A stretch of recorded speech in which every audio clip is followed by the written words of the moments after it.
people out there. Welcome to another episode of Burgess&son podcast. I am Zay for life, and this is Burgess. We are Burgess&son, like father and son. How you doing today, Mr. Burgess? Oh, great. Great. It's always great because we are getting closer to our favorite holiday, which is Thanksgiving. Yep. We are also on a Sunday, football Sunday. You can never go wrong on football Sunday and Saturday, which, by the way, I don't know if you was watching college football yesterday. It was some crazy games on last night yesterday. Mm-hmm. But yeah, we are back. We're back home. We're not in paradise anymore. You don't see the buildings or the spear. We had like the spear right here or somewhere. We don't got that no more. Yeah, okay? The scenery ain't the same as it is in my house as it is in Las Vegas. But we are back full time back at home. I'm ready for Thanksgiving for sure. I'm ready for more football to be played and some more stuff. Rivalry week in college next week. That's going to be something we're going to be watching and be happy and talking about. But before we get into anything, we're going to start off today talking about basketball, actually. A player that we saw with our own eyes last year, he will be retiring after this season, and that is Chris Paul. Cliff Paul, as some might call him. But Chris Paul is retiring at the end of the season. He already came out and announced it. I think they already did a commercial about it for it already. Yeah, first of all, let me get your takes on it. What are you thinking about with Chris Paul retiring at the end of the season? All right. Well, I mean, he's played 21 years in the NBA. That's forever. That's a long time. It's forever. People take it for granted because LeBron is also doing it. Yeah. But, like, you play that long as a point guard, that's unheard of. He's kind of the last of the prototypical point guards. Floor general, floor leader, doesn't have to score, 25, 30 points to dominate the game. Really good defender. And a winner, despite the fact that he hasn't won a championship. Every team that he's ever been on is better for having had him on the team. Yep. It's if he gets a farewell tour, which I believe he will, it's well deserved. Yeah. I mean, I guess that's one of the reasons why you announce it. Yeah, so that you can try to get that farewell tour. It didn't work out so great for Paul Pierce. yeah, chasing that farewell tour. You Kobe? But I think and he's back with the Clippers too, so that's where he had most of his success. Yeah, it's a real great success. So I think he'll get portions of that farewell tour. Yeah.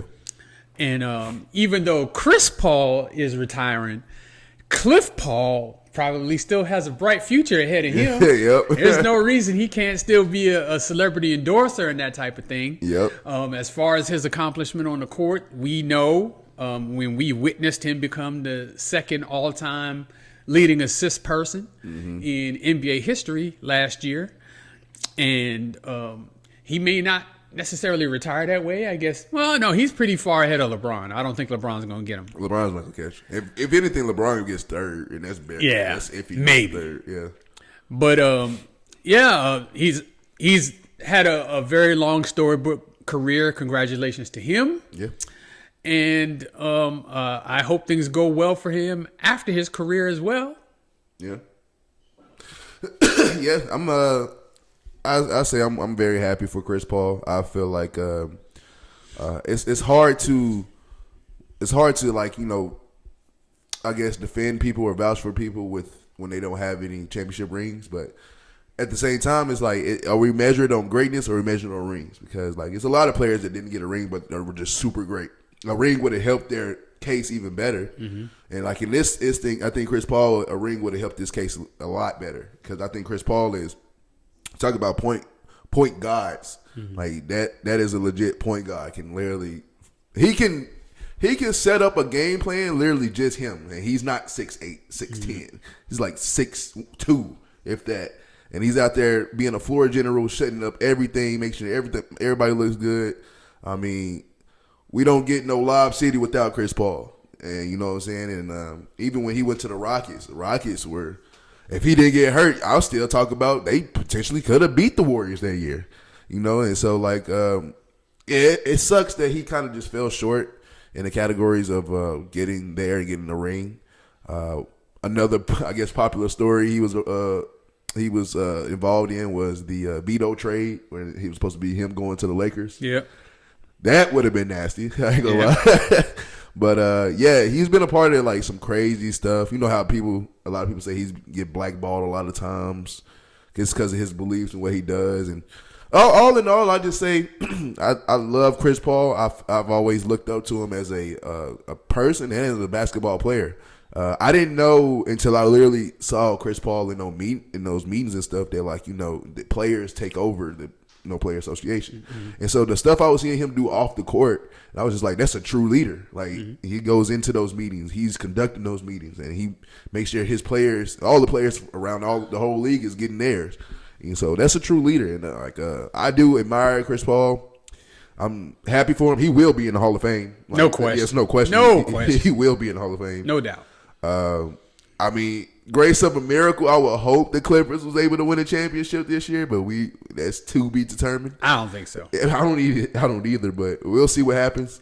Congratulations to you, Chris Paul. It was an honor and a privilege not only to watch you from at home, but to see you in person and, like you said, go take that number 2 all-time assist man. That was an honor and a privilege to watch. History in the making. And so, congratulations to you, Chris Paul. All best wishes for after the league. It's kind of crazy, though, 'cause I'm like looking like Chris Paul is about to retire. LeBron's not too far. KD's not too far. Like, I'm like, oh, damn, everybody leaving me, man. Who are these young ones? No, we know who the young ones are. And I will say this, and I think it's not said enough, in my opinion. The league is in good hands, even with these young guys. I mean, some of these young guys coming up, they're extremely exciting. Mm-hmm. They handle themselves well, and they play great ball. So, the Stephs, the LeBrons, the KDs, they're, in their last couple of years, more than likely. Yeah. And, it's going to be next man up. And I think the next men are will continue to, take the mantle to the next level. Mm-hmm. So, you have Ant-Man and, Jalen Brunson and, some of these younger guys, Cade Cunningham. Oh, he's so nice. Yeah, I mean, there's plenty of talent still in the league. It's just, you're just not used to, we get so used to one way for a long time. Like, we just like, oh, damn, it's really about to be over. Yeah, I mean, of course, when the face of the league goes away, somebody's got to step up to replace it. But I mean, like, I don't have any. I'm very confident that someone will grab that mantle. Who would you say right now? Who is the young cat in the league? Who has the potential of taking the face of the league? That's a great question. So, I think you got to start with SGA. Yeah.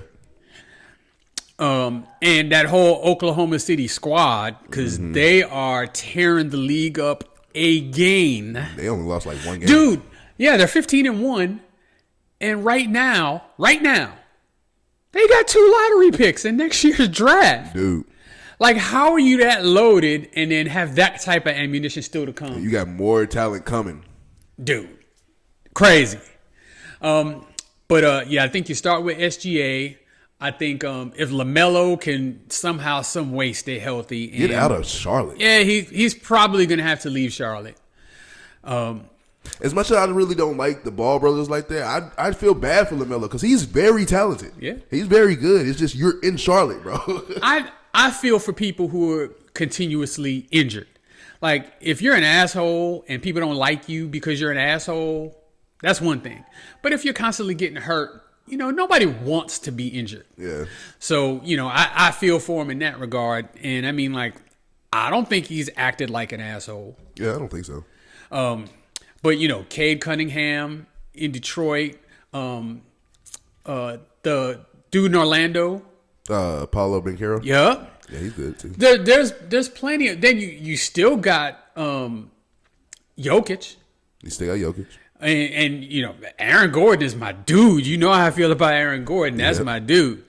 So I mean, like, there's plenty of talent still there, and just the NBA in general is still going to be entertaining to watch. But we are coming to the end of a really great era. Yeah, and I can't wait to see what this new era brings. But I still say, like, for me, I would who I really want to be the face of the league, but I feel like I don't think it's going to be happening right now because, like you said, you still got Jokic in the league, Jalen Brunson's still up there in the league, and Karl-Anthony Towns. Let's not forget about him.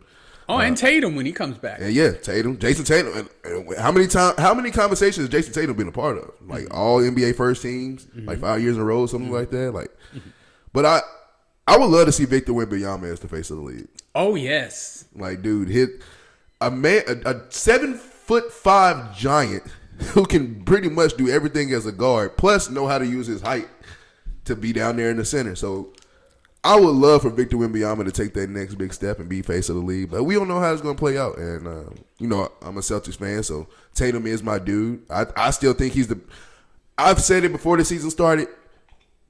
He's clearly the best player on our team, and it's showing this year. There's no doubt about that. And it's showing this year. Everybody wanted to put, Jaylen Brown and this and that. Jaylen Brown is phenomenal, and I would hate to lose him, but Jason Tatum is our best player, like by far.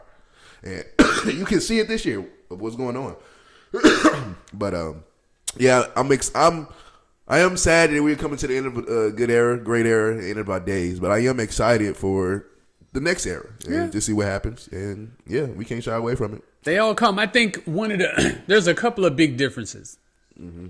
One, the internet has just changed everything. Mm-hmm. So whoever can best market themselves puts themselves in a better position to be that. Yeah. And then back in, I guess, the 80s, 90s, the era I watched most frequently, players stayed in school for 3 years. Yeah. Generally. At least 3. And so you knew them well before they got to the NBA. Mm-hmm. Like Cade Cunningham was a number 1 pick a few years ago. I didn't know who he was. Yeah. And, I mean, it took a couple of years for him to, really step into being an NBA star. I know who he is now, but I mean, that exposure, from great consistent play from college rolling over to the NBA, that era's kind of gone. Yeah. So we'll see how it plays out going forward. I guess one thing that we can always argue about is whether they should have to go to college in the first place because LeBron didn't. Yep. Kobe didn't. KD didn't. There's a bunch of really great players that did not go to college. I definitely would say might as well just, if you're gonna do one and done, like just don't go to college at all. If you're gonna make players go to college, make them go for 2 years. That's just my opinion. But allow them to have that option of I don't want to go to college because not everybody likes school. Not everybody want to go to school. And then on top of it, I feel like it can be not a waste of time, but it can probably hurt you. What if you get hurt in college? Draft stock go down. What if you get a serious injury there where you can't come back from it? Or being kids because you're in college, what if you do something stupid on campus and now you just messed up your whole dream? Well, you could do something stupid any goddamn where. Yeah. I do stupid shit. I'm 54 and I do stupid shit. So I don't know if that's an excuse. I just bring it back to, kind of the free market economy philosophy. I always lean on that. Yeah. Free market economy. If there's an NBA team that is willing to pay you to play basketball and you want to play basketball, why not? What's the problem? What's the issue? No other profession on planet Earth, if the employer wants you and you want to work for them, is there some place you have to stop to go first before you can do that? You just do it. You just go. And I mean, as Americans, we have the right to make a wrong choice. Sometimes going straight to the NBA doesn't work out. Mm-hmm. Okay. That person has the option to screw that up too. Yeah. I mean, I'm just saying, just as far as free market economy goes, I think the NBA is kind of working in conjunction with the NCAA to ensure that the NCAA is profitable. And I don't think the profitability of the NCAA is the NBA's business. Yeah.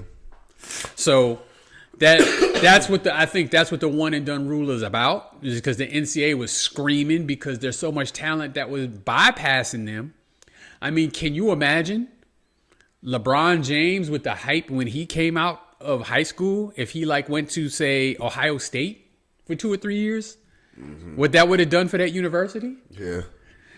So I think the NCAA I feel like we got about that. I feel like we got a taste of that with the Zion Williamson thing. Like, he was so ahead of his time. He was the biggest high school prospect and all that coming in, and then going to Duke.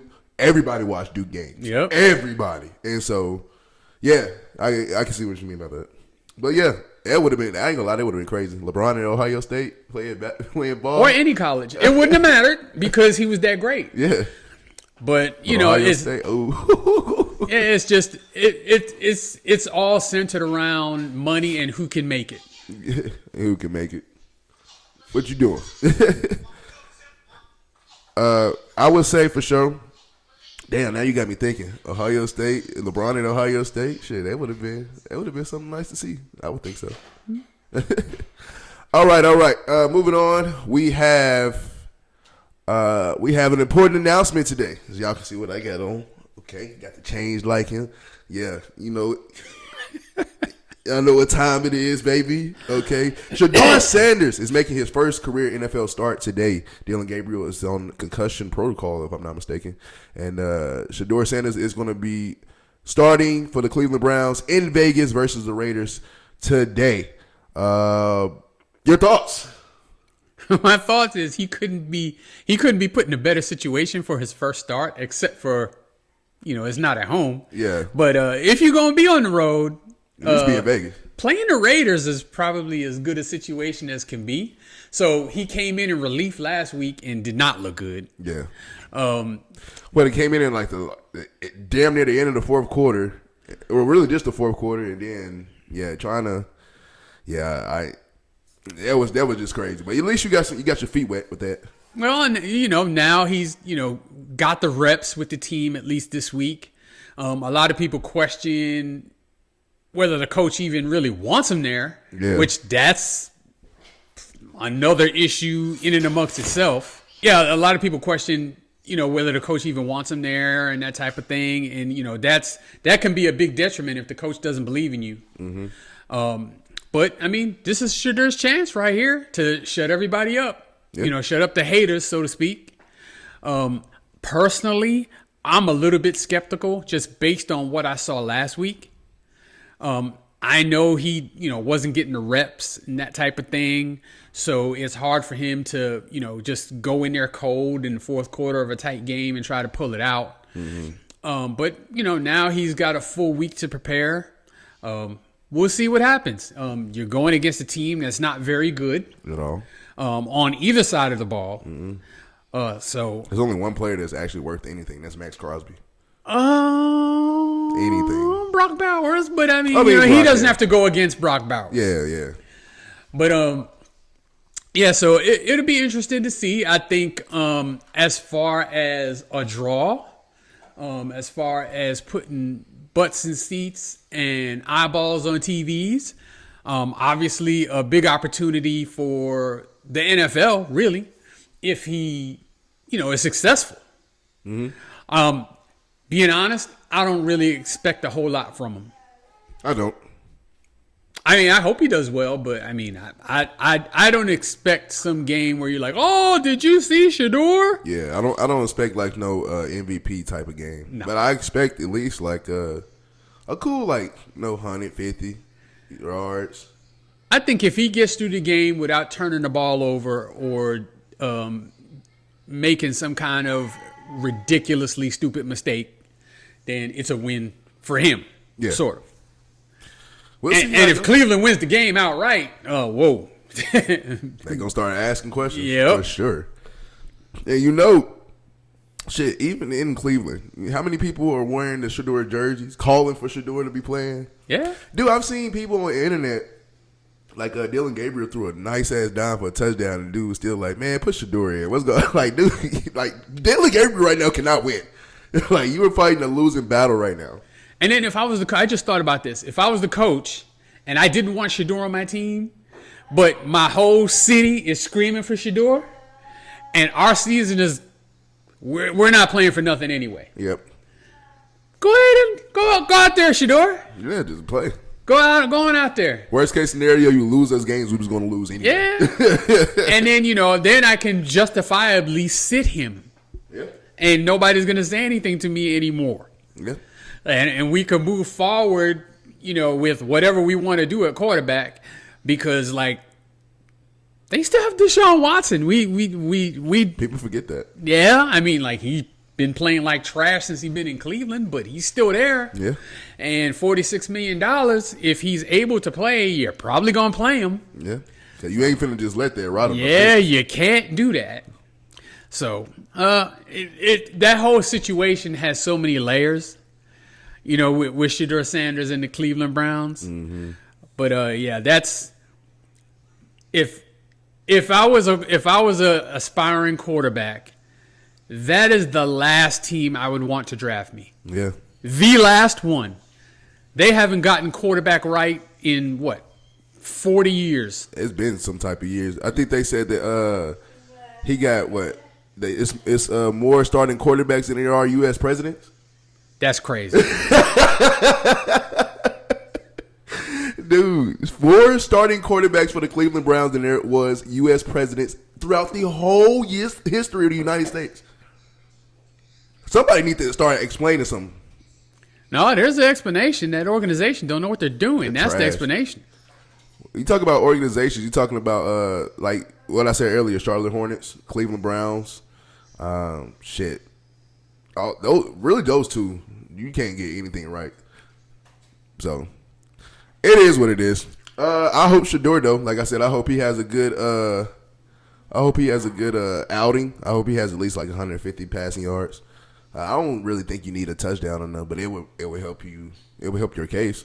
I'll say that. Yeah, I hope he does good, and I hope he comes in right now. And we was there last week. We know you see how much they love their Raiders, and the Raiders are everywhere. So he's going to be on every TV screen in Las Vegas for sure. I'm pretty sure that the afternoon game, the big afternoon game is Philly versus Cowboys. So that's going to be kind of the game plastered everywhere. But I'm pretty sure they're going to be showing that Cleveland and Raiders game on the side. All right, going to the collegiate level. My guy, who I think is a fantastic coach, fantastic human being. I had the honor and the privilege of meeting him in person. Coach James Franklin has just agreed terms with Virginia Tech, and he would be the Virginia Tech, Hokies? Mm-hmm. Head coach starting next year. Your thoughts on that? Well, it's probably the best they could do. Yeah. Probably the best he can do in short notice, because he had to sign with somebody to get his guarantee. Yeah, and I don't think it's a bad move by either party. Mm-hmm. So Virginia Tech, 20 years ago, you're talking about a premier collegiate football franchise. Mm-hmm. They were top 10 national title. They played in the national championship game one year when they had Michael Vick. Yeah. So I know that. Yeah, they did. They played Florida State in a national championship game. And Florida State won. Yeah, Florida State won. They did. Yeah, Virginia Tech did not win a national championship. And of the many, many places I have lived in my life, I used to live in Roanoke, Virginia, which is about 2 hours away from, I think it's called Blacksburg, where Virginia Tech is. Mm-hmm. And so the whole town, they're all big Virginia Tech fans. Mm-hmm. And so at the time that I was living there, Virginia Tech was really good. Yeah. So, the pride was high.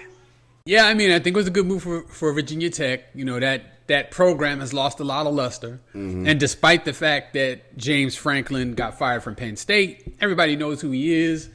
It can help bring some excitement back to the school. It's another chance for James Franklin, who is a good coach. Yeah.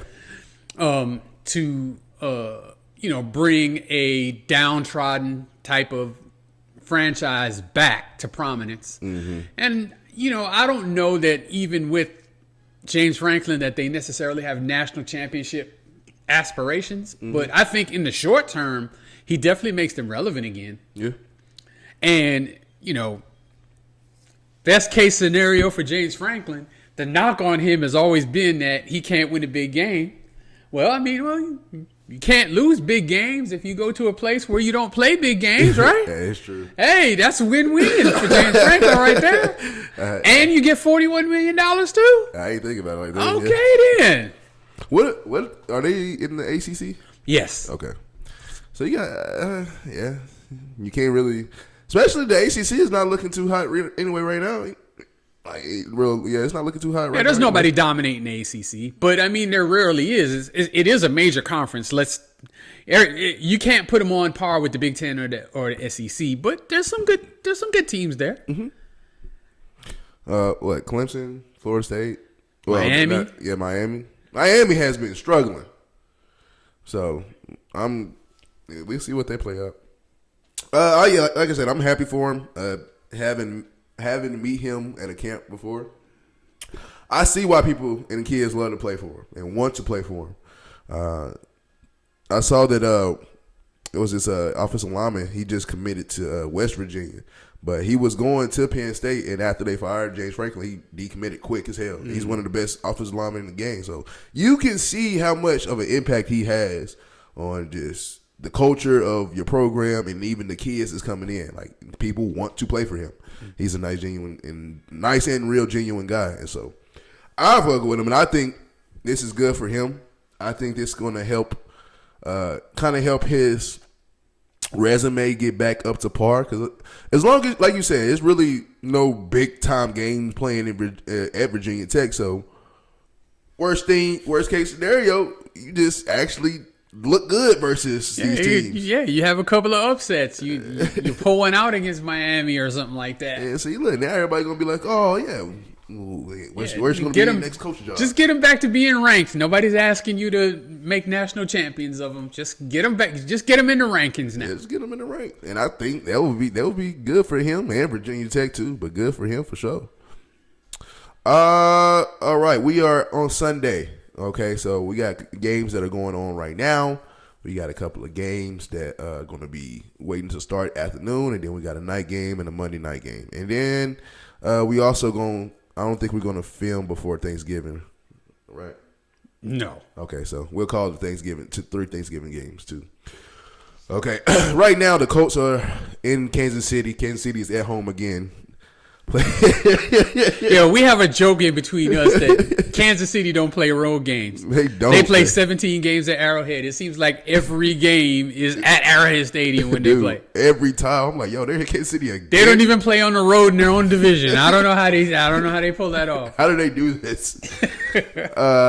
Actually, the Colts are beating Kansas City right now, 14-6. Titans was tied with the Seahawks at 3. You see how fast that went. Well, I can't see the screen from here, so you're going to have to enlighten me. 13-3 right now. That's not terrible. Yeah. Yet. Packers are beating the Vikings right now, and the game is in Green Bay. The Jets actually got the lead over the Ravens, 7-3 right now. Over the who? The Ravens. Oh, okay. I thought you said Raiders. No, Ravens. Giants are beating the Lions, 17-7 right now. Crazy. That's nuts. In Chicago, we are tied, Steelers and Bears at 14 all. And then the Patriots are up 14-10 over the Bengals in Cincinnati right now. Those are the games that are playing right now. Games that are going to be starting here soon in the afternoon. We talked about it earlier. Browns traveling to Las Vegas to play the Raiders. Shedeur Sanders for a start. We said it. Raiders do not look good at all. Actually, this is the battle of the shitties. Browns or Raiders don't look good at all. So yeah, this is going to be just a game for fun. Only people that's really watching is Browns and Raiders fans and people who will want to watch for Shedeur. Either you hate him or you love him, and that's going to be a lot of people. Who you got winning this game? Dude. Do I have to pick this damn game? Battle it's terrible. Of the shitties. Oh my God. The game's in Vegas. I'll pick the Raiders. Raiders. All right, I'm gonna go for no Cleveland Browns quarterback has won their first career start, so I want to see can Shedeur break that. I read that this morning and I was shocked. Awful. Awful. You have 50 quarterbacks in the last 20 years, and none of them won their first game. None of them. It would be crazy if Shedeur did that. That's nuts. A game that's going to be in the desert. Jacksonville Jaguars travel to Arizona to play the Cardinals. Is Kyler back? That's a good question. Let me see. I don't think he is. I think he's still out for like a couple more weeks. I think even if he plays, I still think Jacksonville wins that game. Cardinals have been very disappointing. Like, very disappointing. They did one good thing, though. They beat the Cowboys. Yeah. You know what? The Titans beat the Cardinals. Ain't that crazy? That's your one win. Our one only win. I think Jacoby said it's still starting. Yeah. Yeah, he set NFL record last week with 47 completions in one game. Yeah. And they lost to Seattle. Yeah, I think he's still playing. So, yeah. I still say, even with Kyler Murray, I think Marvin Harrison Jr. is out too. So, yeah, I got Jacksonville beating the Cardinals, regardless in that game. Division game. Two division games, actually. One division game is going to be in New Orleans. Atlanta travels to New Orleans to play the Saints. This is, even though the team, like the Saints, don't look good either, but it's always those division games that get nasty. And yeah. They always some good games. I don't know how. But, yeah, who you got, Falcons or Saints? Falcons is another team. I'm gonna pick the Saints because the Falcons disgust me. Dude, they absolutely disgust me. You have some of the most best talent out there. Dude, every time you think they're gonna turn the corner, they break your heart again. Again, dude. I hate to be a Falcons fan. Dude, if I was a gambler, the one thing I would always do is bet against the Falcons. I'm gonna win. I'm gonna get rich doing that. For real, bro. If anything, you're gonna be 50-50. They will just break your heart every single solitary time. I know. I got family members. We both have family members who are Falcons fans. Yep. Sorry, Aaron. It's gut wrenching to watch, man. Like, you don't want to watch them. Like, and they have so much talent. I think Michael Penix is good. I still have to. It's still gonna take me a while to believe in him, but I think he's good enough to last in the league. With that talent, he's good enough. But he's hurt. He's out. Yeah, and then even then, Drake London, I feel like is a great. Wide receiver in the league. Bijan Robinson. That's a bad boy. He's cold. And that's a bad boy. What? Kyle Pitts is supposed to be this like once in a lifetime tight end. What do we got in Atlanta? This is not clicking. And you know what? I can't even say it's the organization. I don't know what it is. Yeah. Now, I know people aren't necessarily liking the coach right now. Yeah. And of course, whenever you're losing, the first person they blame is the coach and quarterback. Coach and quarterback. Yep. So the quarterback's hurt, so now it just turns to the coach. But I mean, like, historically, like, they're a bunch of fuck ups, dude. It sucks, man. It's sad. Yeah. But yeah, you got Saints. I don't know. We just talk shit about them. I'm gonna go Falcons winning this game. Oh, see, your heart's gonna get broke again. That guarantees me being right. Okay, a division game that's gonna be happening. Probably gonna be the most watched game at least for today. I would think. Eagles travels to Dallas, down in the deep heart of Texas, to play the Cowboys. That game is going to be everywhere. You know that big division game. Defending champs versus America's team. That's tough. Because let's not forget, Cowboys almost did beat the Eagles week 1. They did. And the Cowboys are not bad. It's just their offense is one of the best in the league, if not the best. And it's just your defense. You need to do something. Like, just stop somebody. But I don't know, man. That's gonna be a tough one. Who you got? So this is the Keith hates both teams bowl. Cause fuck them both. Both.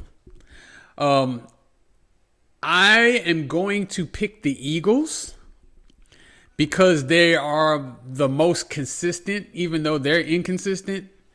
But all right, I'll just be blunt with y'all. I hate the Eagles less than I hate the Cowboys, so I want to see the Cowboys more miserable. Yeah. And, every time they win a game, they're like, oh, we're going to the Super Bowl! So I don't want to hear none of that shit, and I just want the Eagles. I want it to be a close game, and I want the Eagles to kick a field goal with time expiring, something really, really heartbreaking, like the Cowboys winning the game, the whole game, and then at the end, and then Dak throw a pick to put them to give the Eagles a chance, and then the Eagles make a wacky play or something like that. And then they get down and they kick a 57-yard or some unlikely crazy play to win the game. Yeah. That would be perfect for me. Yeah, you would definitely love that. Yes. Go be getting on Adrian ass after that.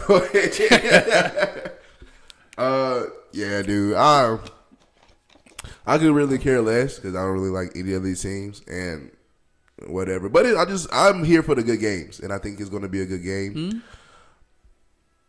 I'm going to go with Cowboys.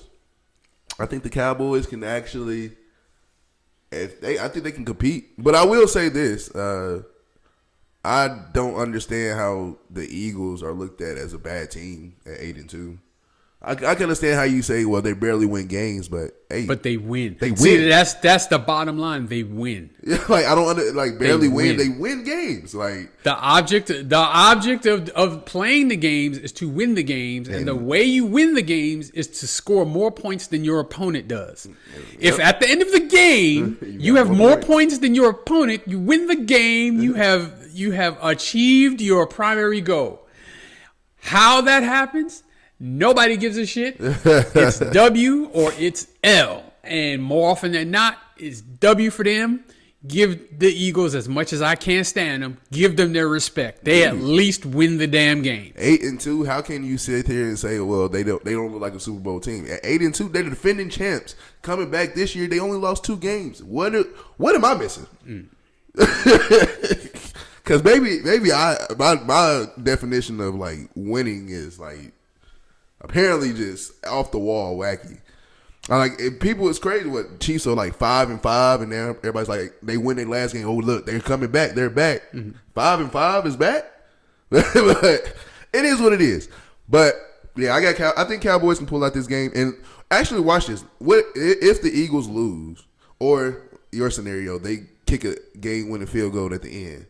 People still gonna be look, barely winning, or they lost to the Cowboys. Yeah, not good. What are we talking about here, bro? But it is what it is. I got Cowboys in that game. The Sunday night game, Sunday night football. We got your boy, my boy. I fucks with him. Baker Mayfield traveling all the way to L.A. to play in L.A. again for a night versus the Rams. That should be a good game, actually. It should. I ain't gonna lie. I'm gonna be tuned in to that one. Yeah. Who you got in this game? I think that these 2 quarterbacks are the leading MVP candidates. Matthew Stafford and Baker. Yeah. And they both Matthew Stafford is playing you turned back the clock 10 years. Yeah. Now, even though I really believe the MVP is Jonathan Taylor, I know they're just not going to give it to a running back. So I would say Stafford 1, Baker 2. And the game is in LA. Yep.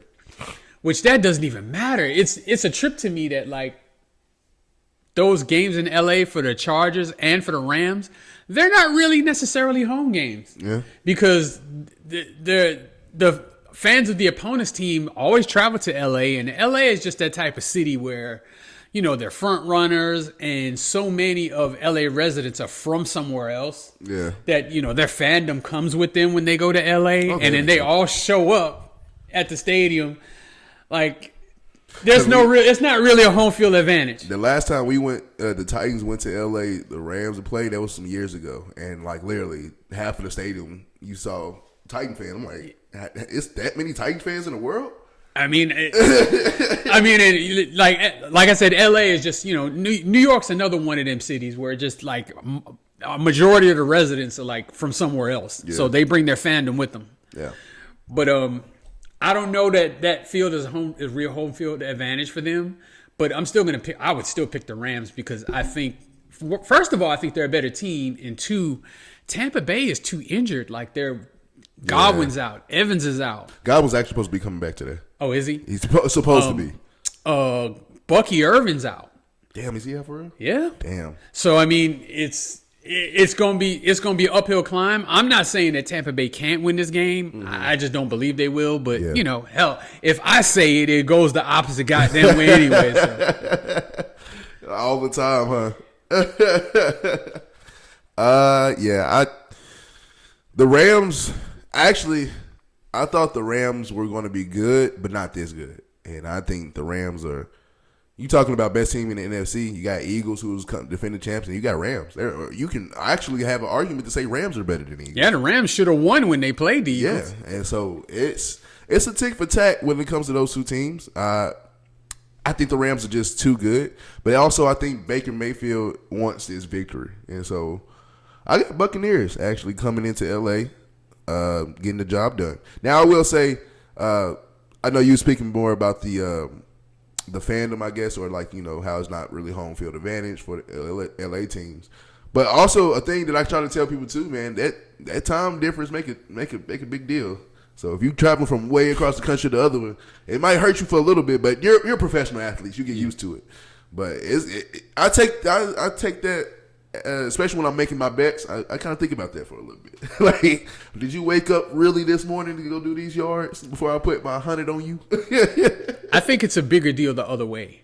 From going to... if you're going from the East Coast to the West Coast, if you're going from the West Coast to the East Coast, that is a bigger deal. Okay. Because if you're playing in an early window game and you're playing a 1 o'clock Eastern, if you're from the West Coast...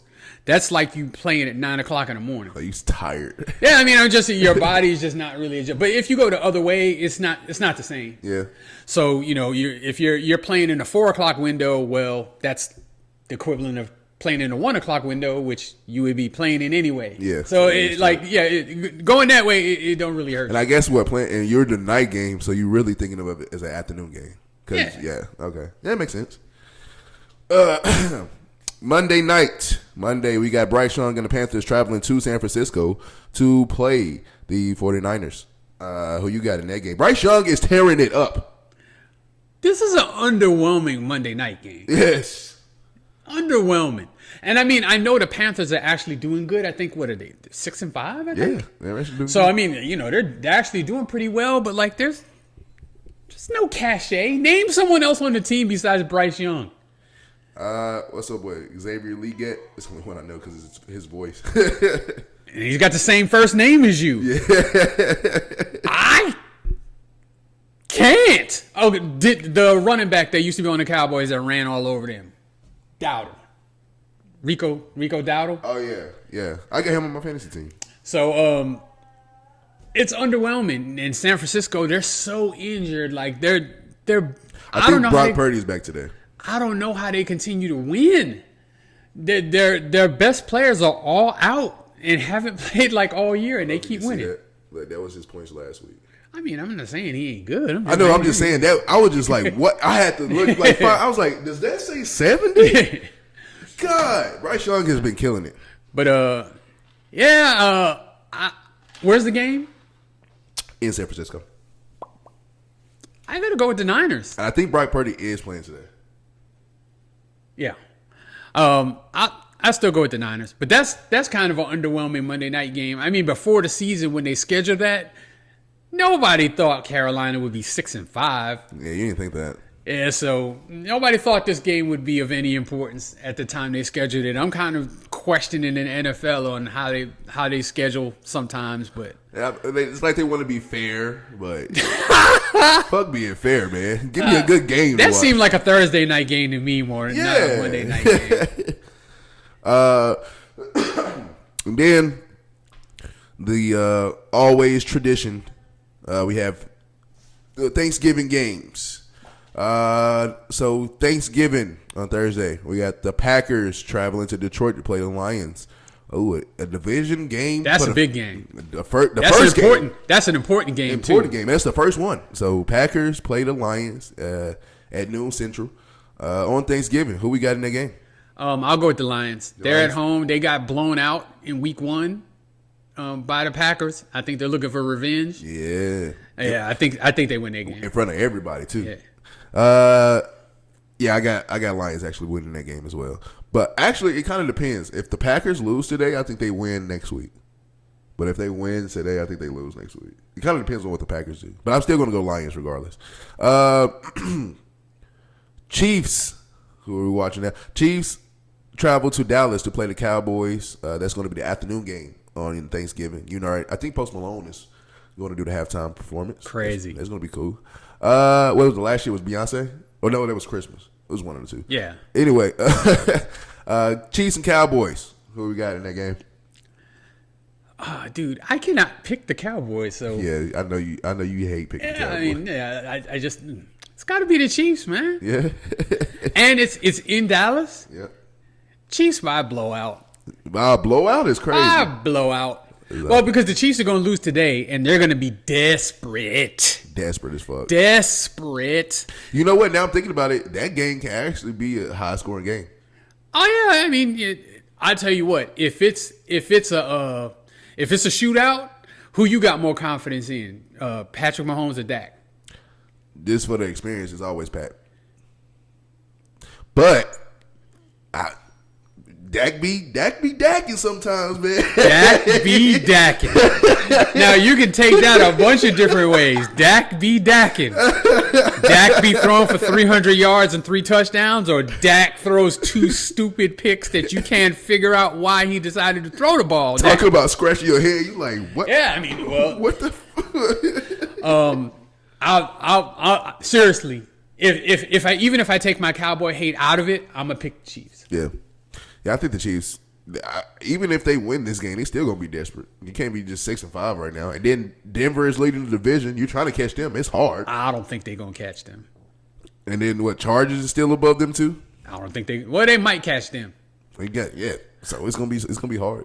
The night game on Thanksgiving is another divisional game. I'm pretty sure he'll be back for this, Joe Burrow. But Bengals go to Baltimore. Bengals play the Ravens on the Thursday night Thanksgiving game.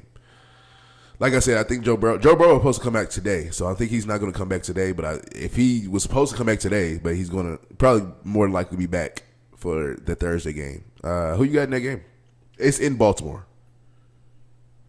I don't know when Lamar and Joe Burrow get together, man. It's fireworks. Yeah. It's a lot of points scored in them games. Yep. And you never know how that's going to end up. Yep. Because the Ravens, as good as they are sometimes, they are known to blow some of these close games at the end. Now. Oh, my God. They can be inconsistent at times. They will find a way to beat themselves a lot of the time. Yeah. However, Cincinnati's defense is so bad. It's so bad. If I was the Ravens, I'd go into that game just steady diet of Derrick Henry. Just a steady diet of it. Mm-hmm. Steady diet of it. Mm-hmm. I'll pick the Ravens. With Joe Burrow coming back off of an injury, you can't really expect him necessarily to be a world beater. Yeah. I'll pick the Ravens, but you know what? I wouldn't be surprised if the Ravens either blow that game or if Cincinnati just plays great because they're galvanized that Burrow is back. You know what? One player that I actually say when the lights are bright, he kind of shows up all the time, and that's Jamar Chase. I feel like Jamar Chase kind of dictates the way that the Bengals Is he suspended for that game or? No, this game today. This one, okay, yeah. Yeah, he'll be back for next week. Okay. Or the Thanksgiving game. Yeah, I saw that too. I had to take him out of my one of my fantasy leagues. I was like, "What the fuck happened that fast?" And then Black Friday is only one game. Bears travel to Philly to play the Eagles. Bears are actually looking pretty decent this year. Bears are. Shout out to Lane. I give you a hard time, but they're looking good this year. Black Friday, who you got in that game? I'm going to go ahead and give it to the Bears. Bears? So, one thing is last year, the Bears came to Washington, and we beat them with that Hail Mary. It's kind of Jaden Daniels' most famous play. Yeah. And we broke them. Yeah. They did not win another game the rest of the season until the end of the season. Damn. This year, they came back, and they beat us on a last-second field goal. And they broke us. We have not won a game since the Bears have beat us. For real? That's the truth. We have not. And thankfully this week, I've never said this before, but thankfully we're on a bye week. I don't have to suffer no humiliation of us losing another game this week because there ain't no game. There's no game to lose. But back to the Bears. Before the season started, I did pick them as a dark horse to make the playoffs. They are exceeding my expectations. Yeah. And what they're doing is kind of what we were doing last year. We went on a lot of these close games. Yeah. You know, it's coming down to the end, and the Bears are making it plays to win them. So, you know, something about that, you know, it continues to happen. Yeah. Because, like, it happened for the Chiefs last year. They went 15-2, but, like, you know, like, they was winning. They were like 11-0 in one-score games. And, like, this year, they can't win a one-score game. That's how, literally, earlier when I said it, that's how the Eagles are doing this year. Yeah. Barely winning, but they're winning, and they're 8-2. So, I'll go with the Bears on this one. I got to give them some respect. And I do have to also acknowledge how well Caleb Williams is playing right now. Yeah, I give it to him. He's definitely shut up some haters and some doubters including me. Yeah, and me too included. I was definitely one of the ones that I still think I need to see another year of development, and like when your third year comes, and I need to see how you really are taking the approach.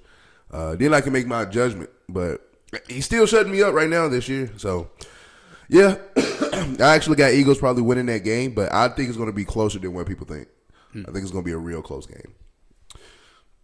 All right. Y'all already know what time it is. Time for the best segment in the world. Soon to be known to the world as the best segment in the world. Wayback Wonders. If you are new here, Wayback Wonders, where the OG tells the young buck stories about past athletes that, you know, I might have never heard of or I was too young to understand. But now, getting older, I understand fully now. Maybe a little bit. But anyway, who is our Wayback Wonder for today? All right, today's Wayback Wonder is one of the best safeties that's ever played in the NFL. Arguably the hardest hitting safety that's ever played the game. Mm-hmm. Ronnie Lott. Talk about hit stick. That was a human hit stick. That dude would lay the proverbial wood. And this was, of course, at a time when you could do that. Yeah, legally. Very much so. And he made it what they call a business decision to go across the middle and try to challenge for a football. Because not only could he lay you the hell out, dude, he'll take the ball. Quick as hell. He is, as far as a combination of a ball hawk and an intimidating hitter, yeah, there is not anyone better, in my opinion, when you combine them both. Okay. So, you know, you've had some other great safeties, you know, Ed Reed, you know, John Lynch, Brian Dawkins. Mm-hmm. There's been quite a few really good ones. But this one, dude. Yeah. And the thing is, he was big, but he wasn't that big. He actually came into the NFL as a corner. So his first maybe 3 years in the NFL, he was a corner.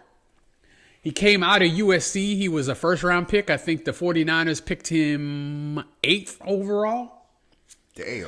And he was key in that 49ers dynasty in the 80s. Their secondary was outstanding. Mm-hmm. With him, Eric Wright at the other corner. I'm trying the names of the other two escape me of their secondary, but they had the best secondary in the NFL. Yeah, and he was a part of it. And besides being a monstrous hitter and just overall a crazy ball hawk, also acknowledged as one of the toughest players ever. Mm. So he got injured one time. He had a finger injury on his pinky, which of course does not sound like a big deal, right? Mm. It was going to require surgery to fix, and he was going to miss time. So rather than have surgery to repair his pinky, He had his pinky amputated. The top part of his pinky amputated so he can play. Wait, like this, like the very top, or like the tip? Damn. Fuck that. Dude, he wanted to play that bad. Now, in subsequent interviews after his retirement, he regrets doing that. Yeah, I bet. Yeah, he said, I just wish I would have just had, the normal surgery and, missed the time I would have missed and came back and still had the top part of my pinky. Nobody loves the game like that anymore. Yeah. I mean, it just goes to show like how much it meant to him. Yeah. You know what I'm saying? To be out there. Yep. And it in no way diminished how he played. He was a menace. If you were running a post, a slant, if there was anything where you were running into the middle of the field full speed, rest in peace, and the ball was coming your way, rest in peace. Hey, one thing, you're probably going to get hit harder than you've ever been hit in your life, or you're going to see number 42 running the other way with the ball. Yep, full speed. So, I mean, he was absolutely awesome. He doesn't get talked about enough as one of the best defensive players ever to play. Mm-hmm. He was that good. He was a game changer at safety. Yeah. Like you don't see it. So usually you think about. It's rare that when you hear game changer that you think of a safety. Like, you don't. Yeah, it's like only a handful I can think of. And I mean, he was a Pro Bowler as a corner. Yeah. So it's not like he was just a corner and didn't really perform that well. Oh, let's see what you can do as safety. He was a great corner. Mm. I mean, like I said, he was a first-round pick as a corner. So, I mean... So, with that, was it just he just got big and they put him at safety, or is just... No, he didn't get bigger, but, you know how it is sometimes. You have an overload at one position and you have, a need at another. And even as a corner, he was known as a heavy hitter. Like as a fantastic tackler. Yeah. So, generally speaking, safeties are better tacklers than corners are. Yeah. And so if you had someone who you thought could cover, maybe 80% as good, but you didn't really have a really good safety, then you make that move sometimes. Okay. So, that's what happened to him. So it wasn't like a demotion or anything like that, or a punishment or anything like that. It was, he was a team player. Yeah. So they asked him, they're saying, hey, you got the skill set where, we think you'd be better suited for our system here. And he said, okay. And I mean, hey, players don't do that nowadays. The rest is history. I mean, they just don't. Yeah, no, they don't. And he played in the NFL, I believe, 14 years, I believe. He did not play his whole career with the Niners. So he played, I think, 2 years with the Raiders. Did he play with the Broncos? No, he played with the Jets. He never played with the Broncos. Who am I thinking about? Steve Atwater. Well, yeah, he played most of his career with the Broncos. Okay, never mind. But he led the league in interceptions at least once. And the amazing thing is, as a supposedly old and washed up player with the Raiders, he led the league with 10 interceptions. Damn. 1 year. So, usually, towards the end of your career, if you play, especially in football, if you play, 10 years with the team and then they let you go, normally it's because they don't think you have it anymore. Yeah. And, you're at the end of your career and, not washed, but washed. Thank you, but yeah, it's time to part ways. And so you go somewhere else, and maybe you're a key contributor, but you're not all pro and all of that. Not Ronnie Lott. He went to the Raiders and was immediately all pro. That's crazy. Led the league in interceptions. Jeez, nuts. And he is top 10 all time in interceptions. I want to say. Damn. And I'm guessing off the top of my head, so 60, maybe 65 interceptions in his career. That's a lot of interceptions. That's like top 5 all time. Yeah.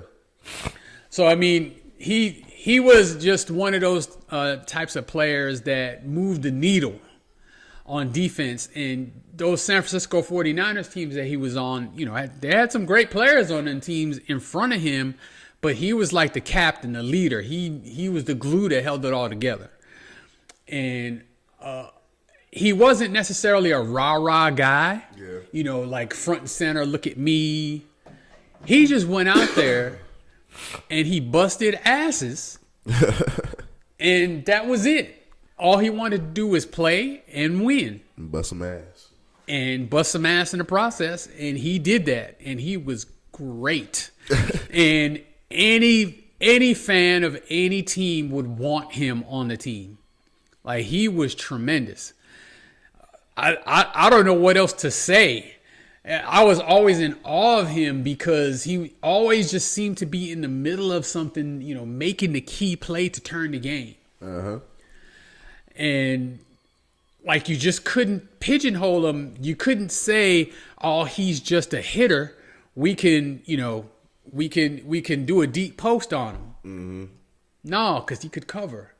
And then you couldn't say, "Oh, well, he can cover, but, you know, if we try to get him in the open field, we can take advantage of him." No, because he was a great tackler too. He might be the best tackling safety ever. That's crazy. That's nuts. Like, the guy just had no flaws. And like, if you think about, like, you know, every position has, you know, kind of a yin and yang to it. Like, you know, a power running back versus a speed running back, or, you know, a throwing quarterback versus a mobile quarterback. And, you know, when you have someone who can do both of those things, you know, you have something really, really special. Mm-hmm. But he was like top of the line covering and top of the line tackling. Like, he wasn't just very good. He was great at both of them. And you just don't see someone be elite at multiple types of things at the same position. Yeah. As you know, a safety, you know, that's the last line of defense. So, you know, you don't want him getting the ball thrown over his head. You're not really going to throw the ball over his head. Yeah.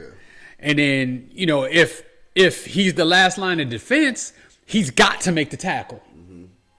Oh, he'll make the tackle. He gonna make the tackle. That offensive player is going to know who tackled him. Now, the offensive player might not remember who tackled him after that. But Ronnie Lott was absolutely great. Did you know about Ronnie Lott? Am I giving you a history lesson here or something? Are you giving me history? I mean, I know who Ronnie Lott is. Okay. I just, like I said at the beginning, I was too young to understand. Yeah, I think he retired. You were born in 95. I think he retired in like 94. I was supposed to say, right beforehand. So that was a good one, of course, all the ways. Always getting history lessons, but, you know, as y'all know, I always ask my question at the end. I probably already know the answer to this, but do you think he still will be effective today? Of course. Because, you know, like, as a big hitter as he is, he can't do a lot of those hits. But he could cover, too. Like I said, he came into the league as a corner. And he was an all-pro corner before he was an all-pro safety. Yeah, and coverage, I'm not worried about that. I'm talking about more of just hitting and the rules that we have today that are in place. I mean, you know, dude, the players adapt. Yeah. You know, like when they changed the rules originally, how are we supposed to tackle him? They find a way. I feel like it would be harder for him to adapt so quickly, but he would adapt. But yeah, he would adapt. I mean, well, the rules changed gradually over time too, so it wasn't like you could murder a wide receiver and now you can't even blow in their ear. I mean, it gradually changed over time. So, you know, he would have changed with the times. I think coming out of college 6'3", 205, and I think he, you know, maybe got to 215, 220 by the end of his career. I think, yeah, he'd be great. There are some players that they're so great, and it's not just his physical skills and everything, but also his instincts to be in the right place at the right time. That's underrated too. Yes. With almost any great defensive player, especially that plays in the secondary, has to have that instinct.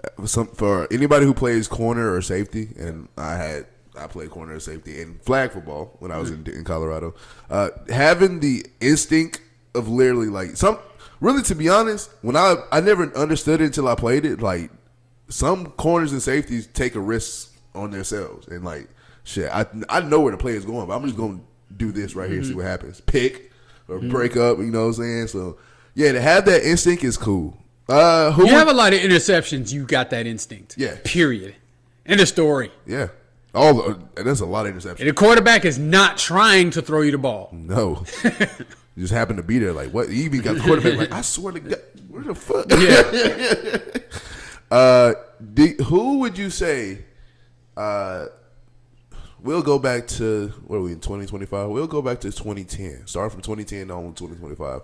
Which receiver would you say probably would give Ronnie Lott a run for his money? I will concede this. He did play at a time where you could be a lot more rough with the receivers. Yeah.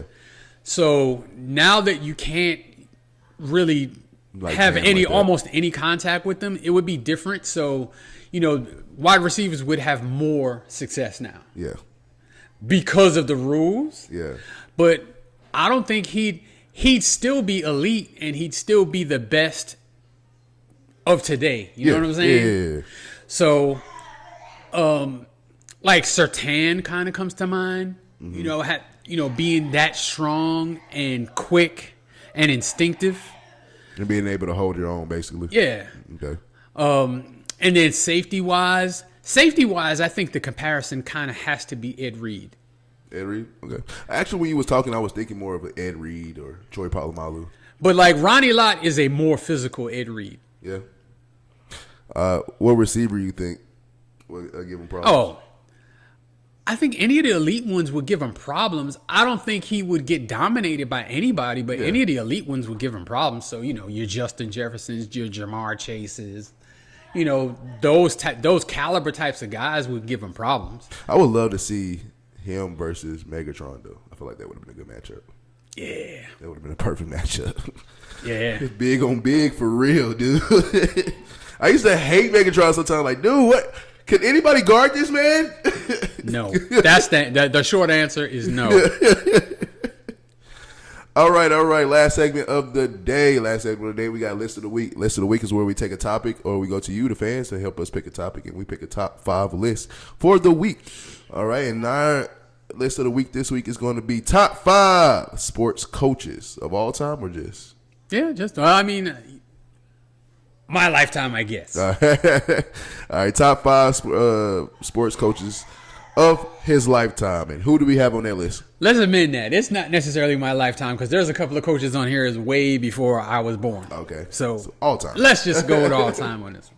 So, List of the Week, top 5 coaches of all time. We're going to start at number 5, and we're going to start in the NHL. NHL, okay. And the number 5 coach of all time is Scotty Bowman. And who did he coach for? He's most famous for coaching the Detroit Red Wings. Okay. But as a coach in the NFL, he won 9 Stanley Cups. And I do believe it was with multiple franchises, but primarily with the Detroit Red Wings. There was a time when they were just a dynasty, and he was the coach. Mm-hmm. Overall, as like an executive, general manager, whatever that, if you combine all of that with all the Stanley Cups he's won, and he was a member of the organization at the time, 14 Stanley Cups. Damn. 14 Stanley Cups. That's nasty. That's crazy. He's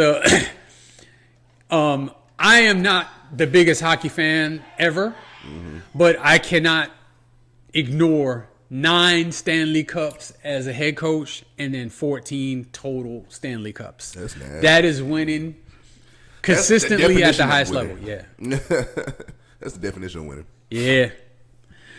So moving on to number 4, which it might be a surprise that he is as low as he is.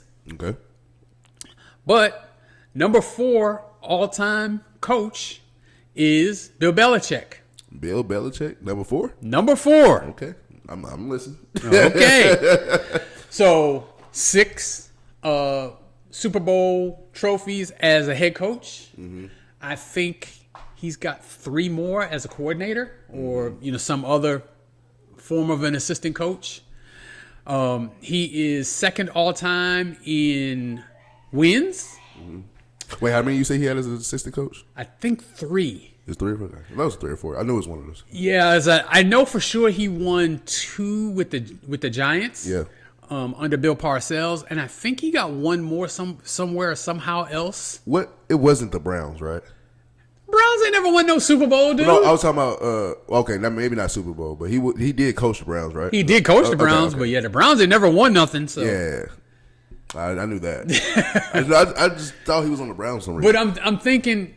I may be wrong about that. Maybe it is the 8, but I was thinking he had 9 rings, but I could be wrong. I know for sure the 6 Super Bowls. I'm absolutely correct about that. Yeah, we saw that. Number 2, winningest all-time coach. Unfortunately for him, did not get to leave the Patriots on his own terms. Yeah. I think the knock on Bill Belichick is that it was Brady. And I hate those arguments because it's just like, bro, you can't do one without the other. Well, he was still the coach, right? And I mean, coaches can't have success without great players. Exactly. It's just, it doesn't happen. It's not possible. But somebody had to take a chance on Tom Brady, and Bill Belichick was the only one. He was the one.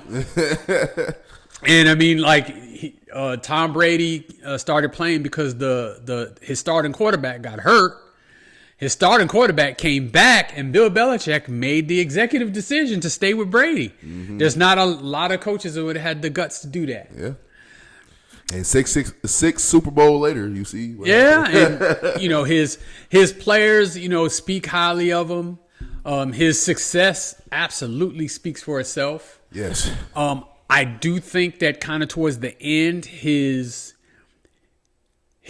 unwillingness to adapt to the game the way it was changing was kind of his undoing. Mm-hmm. And then his tight grip on control. Mm-hmm. You know, he wanted to have complete control of the draft and all of that kind of stuff. And, you know, there were definitely some deficiencies with the roster, you know, towards the end. Even when Tom Brady was still there were still deficiencies on the roster. Uh-huh.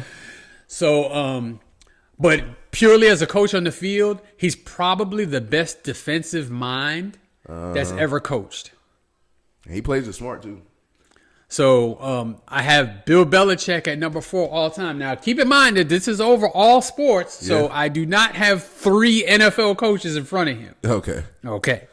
But I will say, though, Bill Belichick is still one of the a top premier coach to where I learned. When I was playing in high school, I used to watch film. I used to watch interviews and see how Bill Belichick would put players in position to where, like, they question, like, Coach, we're not going to do this. We're not going to see this. What are you doing? Like, you never know. Yeah. And somehow they go through that.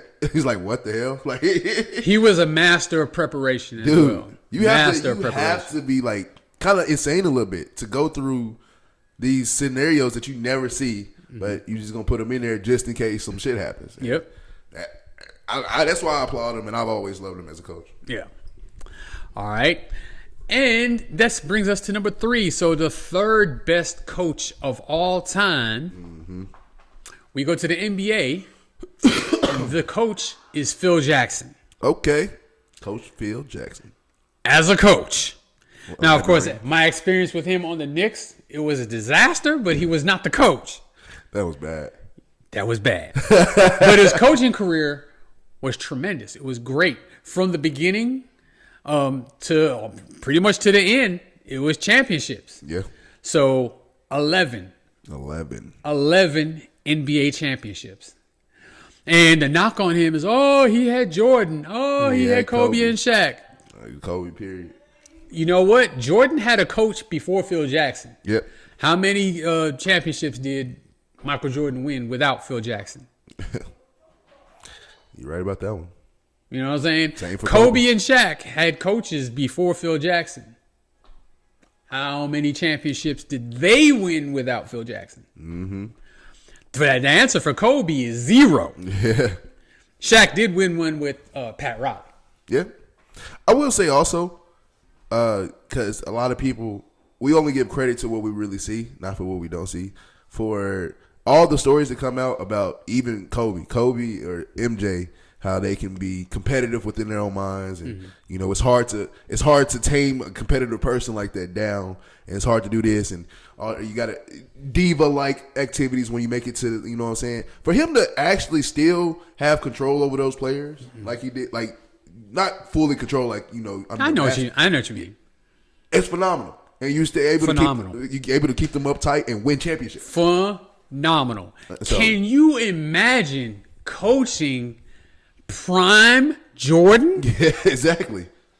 And critiquing him, and he listened to you. And then doing it to who was a version 2.0 version of him in Kobe. And criticizing him and writing a book criticizing him and coming back to coach him again, and he listened to you and you won. Again. So his style was not, you know, kind of military, old school, I'm the boss, you do what I say. You know, it was almost fatherly. Yeah. You know, to, you know, kind of sell them on, look, this is what I want to do, and this is where you fit in with this. Yeah. I need you, or the team needs you to do this. If you do this, you'll make this happen. This player will be better. This player will get open shots. And I remember even Michael Jordan, you know, saying, hey, I wasn't trusting my teammates. He's like, one of the reasons why we weren't going deep in the playoffs and winning championships before he became the coach is because I wasn't trusting my teammates. Yeah. And he opened my eyes to see that, you know, I can't do it by myself. Yeah. And then I don't have to do it by myself. Yes. And he drew up an offense centered around me and my skills that made me better and took advantage of my skills to make my teammates better too. And if you made me better and my teammates better, we would be unstoppable and unbeatable, and that's what happened. Okay. And he always tells this story about where Phil Jackson says, you know, if you do this, who's going to have the open shot? And he would say, Paxson. Pass Paxson the ball then. And so, you know, Michael Jordan finally did it. Jim Paxson started hitting shots, and Jim Paxson hit like a key shot to help them beat the Lakers to win Michael Jordan's first championship. Yeah. And so, you know, the triangle offense was designed by Phil Jackson. Well, it wasn't designed by Phil Jackson. He got it from somewhere else, but he mastered it, and it was perfect for the players that he had were perfect for the system. Mm-hmm. And to manage the personalities like Shaq and Kobe, because that was classic big brother, little brother. Yes. And they were fighting all the time. All the time. So how do you get them to work together for the common good and set aside these huge egos? And it's hard. And he did that. To the tune of 11 stinking championships. 11, bro. And then on top of it, it's just like I kind of like how he kind of did.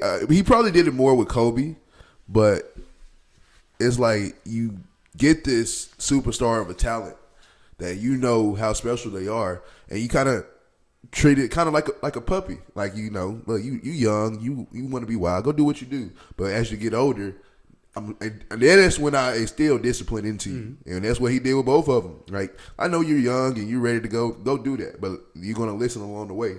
And like the older you get, the more he's like, okay, now that's what he meant. Yeah. That's what he meant. Yeah, Phil Jackson is definitely the Knicks fiasco. That was, I try to erase that out of my memory. Oh, he was not an executive. Yeah. We'll just put it like that. He's a basketball coach. He's on the front lines. Yeah. So, you know, there's sometimes, you know, you can't necessarily be the president, but you can be a general. Yeah. You know what I'm saying? So, yep. That's where he was at his best. Of course, nicknamed the Zen Master. Mm-hmm. But absolute beast of a coach. For fantastic, great coach. And actually, he was kind of an okay role player when he was a basketball player. Won a championship with the Knicks. Oh, I didn't know he played basketball. Yes, he did. Okay. That's usually how you become a coach. I mean, I know that. I didn't know he played like that though. I didn't know. He played on. Did he play on both Knicks championship teams? He might have. He definitely played on one. I'm saying you don't. Yeah, he was a backup power. He was a backup power forward. I mean, he was a role player. Okay. He wasn't a star. He still was in there though. He was still there. So technically, that's what 12 rings or 13. Players. If he was there for both, I'm not sure he was there for both of the Knicks rings. Right. But as a coach, 11. I know that. All right, so moving on to number 2. So he is kind of regarded as like the pinnacle when it comes to coaching, especially in the NFL. And the Super Bowl trophy is named after him for a reason. And, of course, I'm talking about the late, great Vince Lombardi. Vince Lombardi. Who was the coach of the Green Bay Packers in the, I think, 50s and 60s. Way back when. Yeah, before the NFL-AFL merger, and the Packers were in the championship game every stinking year. That's crazy. They won the actual first 2 Super Bowls, which they didn't even call it the Super Bowl at the time. But, the championship game between the AFL champion and the NFL champion. They won those first 2. I'm guessing, and this is kind of off the top of my head again, we don't have production assistants or anything like that. So we're just going off the dome here. But I think he won 7 NFL championships, including those Super Bowls. Jesus. And was he a part of that? Was it the Ice Bowl? Was he coaching that team? The Ice Bowl was Green Bay and Dallas. Yes. Okay. Yes. So, fuck that. I'm just gonna say that right now. As a player, fuck. I hate playing in the cold. Period. Yeah. Fuck that. Yeah. I mean, but that's that warrior mentality from back in the day. That's why these old heads, don't respect the NFL the same anymore. Yeah. But it's not the player's fault. I will just go out and say that I know I'm on a side bar from Vince Lombardi. But, it's not the player's fault. So everything is tied to money. Yeah. So what affects money is the stars. So you want to keep the stars on the field, so you have to take steps to keep the stars healthy. Yep. And therefore it has pussified the game. So it's not the players, it's the league, kind of, wanting to keep the cash cow fat is what that is. Well, back then, dude, they didn't make that money, but they had love of the game. They had a competitive spirit. And his mantra was God, family, and football. Yeah. And he stood on that, and he made his players stand on that. And I don't know how many Hall of Famers he coached. There's just a long line of them on those Packers teams. Mm-hmm. And I mean, I could name several and still not catch them all. He was such a great coach. All of the players just kind of, hey, I'm a great player because Vince Lombardi is my coach. Yeah. He pushed me to limits I didn't think I could reach. He challenged me in ways I've never been challenged before and haven't been challenged since, and I'm better for it. Mm-hmm. That man's like a second father to me. Yeah.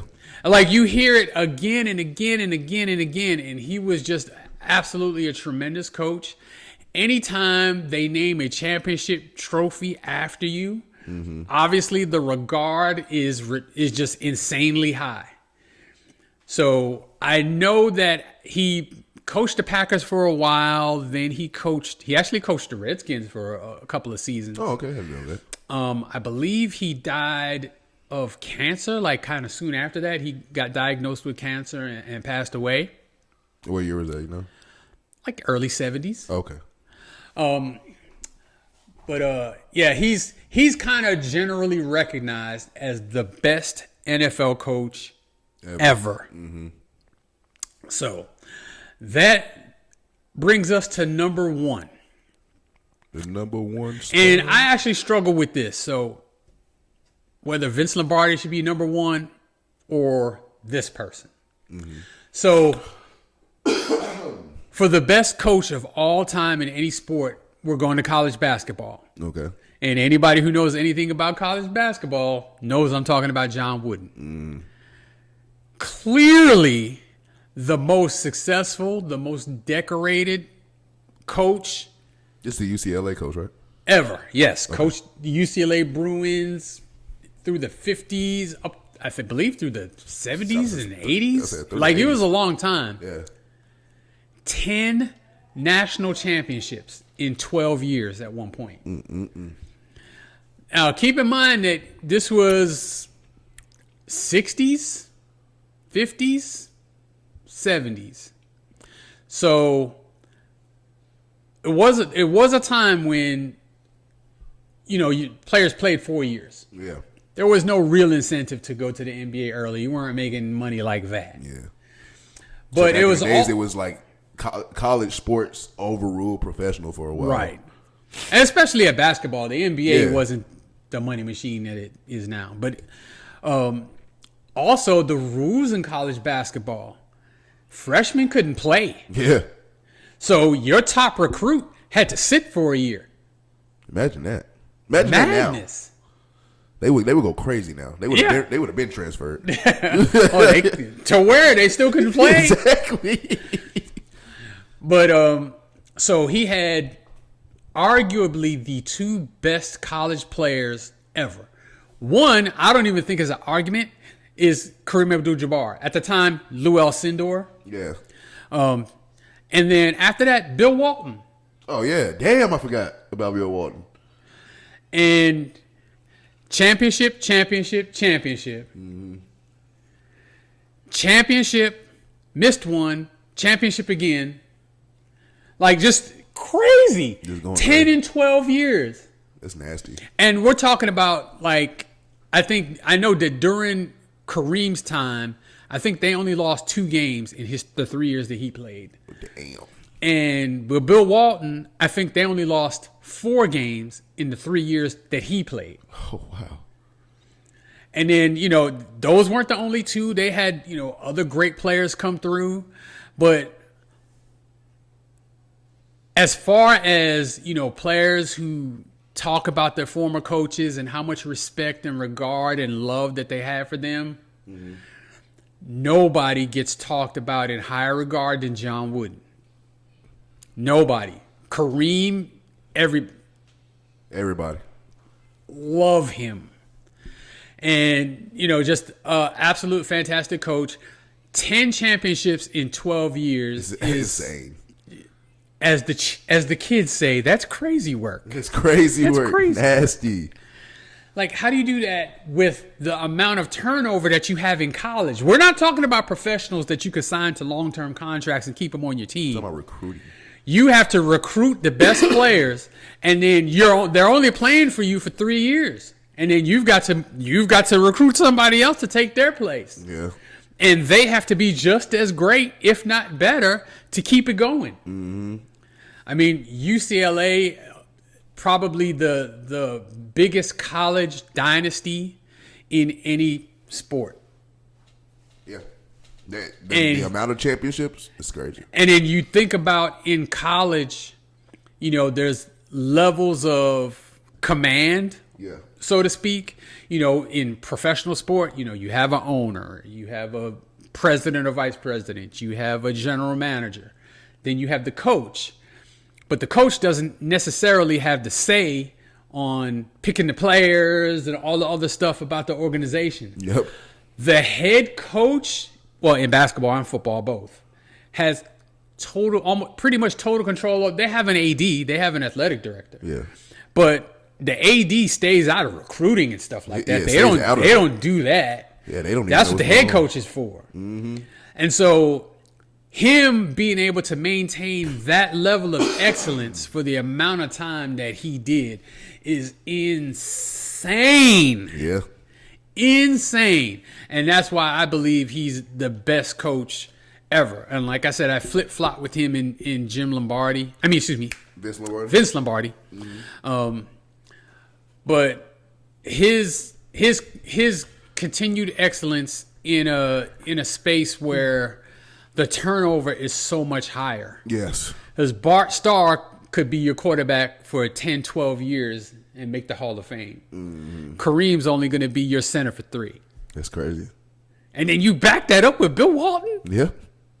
And then all the other talent he had around had come in too. crazy. Gail Goodrich, Jamal Wilkes, just crazy, nuts.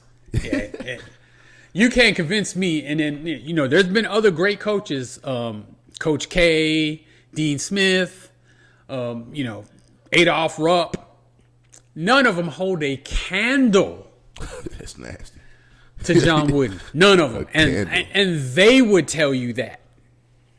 Candle. Not a candle. That's crazy word. I'll definitely, I'm with that. That is always a good one. Top 5 list. I kind of want to do something. I've always talked about this, and you know what? That was a good list to do it on. Let's just stick strictly basketball then, since we ended with basketball. You think you can name about a good amount of coaches basketball all time, college and pros? Maybe at least like 5. You don't have to name them, but like just. Of course I can. Okay, so I want to do this. Okay, I've had this conversation like once with somebody, and I just wanted to pick their brain. So I want to pick your brain a little bit.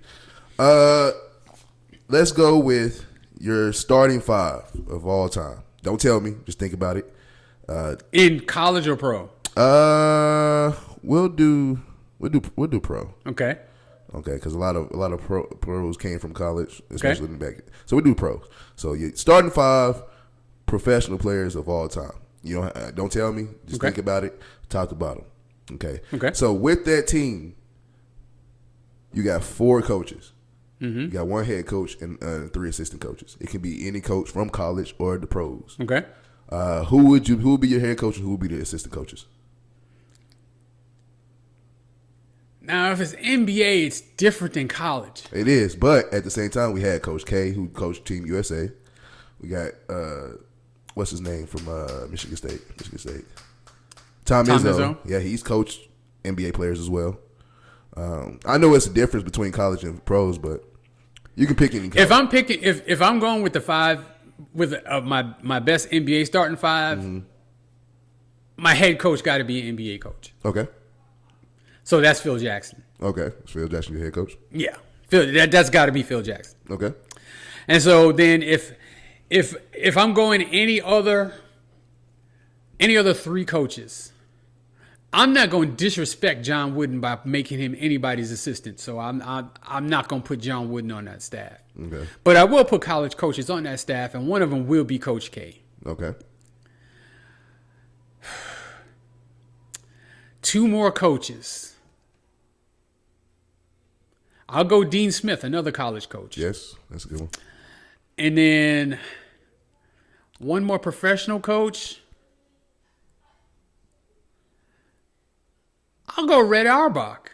Okay, that's a good one. I haven't heard that one yet. Yeah, I'll go Red Auerbach. That's a real good one. Oh, okay. Like that one. Yeah. So if it was just strictly college, then who would be your head coach? And John Wooden. Okay. Coach K and Dean Smith. And then I need a master recruiter. Like, even though those 3 were really good. I would say. But I would say just like somebody who's like a master recruiter. And I cannot think of anyone who's recruited more NBA players. I think I know who you're talking about, but yes, too many at that point. And I can't think of his name. His name escapes me. You talking about John? Yeah, Calipari. There we go. John Calipari. That man has recruited. I can't think of anybody who's recruited better talent than him, bro. Just think of the talent he has recruited, dude.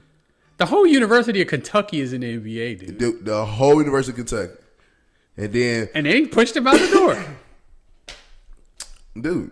I mean, you had Derrick Rose, easily one of the best recruits ever. Like, icon to basketball, one of the best recruits ever. Derrick Rose. Then from Derrick Rose, you got what you said, everybody in Kentucky: Anthony Davis, Devin Booker, Julius Randle. God bless. Dude, it's so many. We can go all day. Yeah. But yeah, I always wanted to pick people's brain with that one. I know a lot of people don't think about head coaches like that, or coaches, period. So I wanted to see what you would say with that. Yeah. Thank you guys for watching another episode of the Burgess&son podcast. We will be back next week. Of course, same place, same time, no more Vegas. So we'll be back here next week. All right. But until next time, thank you guys for watching. Happy Thanksgiving to you. Yes, happy Thanksgiving. Go eat plenty of food, watch plenty of football. We will, definitely. Go take a nap and then get up, repeat, eat, and watch football. Can't wait for that mac and cheese, boy. Yeah, mac and cheese, a little bit, some fried chicken. Yeah. Got some the yams coming. Oh, my. You like your food touching? Do I like what? Like when your food? Do you mind if your food is touching on your plate? I don't care what it touches. It's going to touch the back of his throat eventually. We're living here. Hey, yo! Thank you guys for watching so much. We'll be back next week. But until next time, I'm Zay for Life, and this is Burgess, and we are out.